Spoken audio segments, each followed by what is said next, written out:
खामगाव कृषी उत्पन्न बाजार समिती 5 मे 2022 रोजी नुकतीच प्रशासकीय प्रशासक मंडळाची नियुक्ती करण्यात आली. तत्कालीन प्रशासक महेश कृपलानी यांच्याकडून काँग्रेस आघाडीचे प्रमुख प्रशासक डॉक्टर सदानंद धनोकार यांनी पदभार स्वीकारला. यावेळी काँग्रेस नेते दिलीप कुमार सानंदा यांच्या प्रमुख उपस्थितीत मुख्य प्रशासनासह आघाडीचे दामोदर ताटे, अशोक हटकर, सुरेश वावंगे, श्रीराम खेलदार, सुरेश सिंह तोमर यांनी पदभार सांभाळला.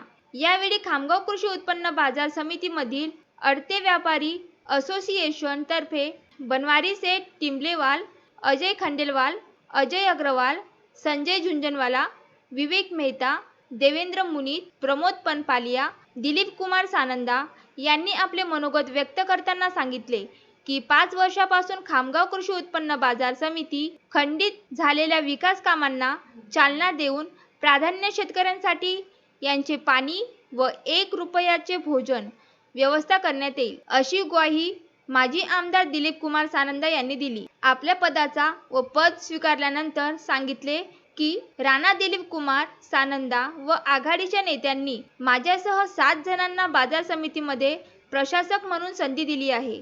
कार्यकाळासंबंधित प्रत्येक घटनाकाल न्याय देण्याचा प्रामाणिक प्रयत्न करू, अशी ग्वाही मुख्य प्रशासक डॉक्टर सदानंद धनोकार यांनी बोलताना दिली. मोहम्मद फारूक, विदर्भ न्यूज, खामगाव.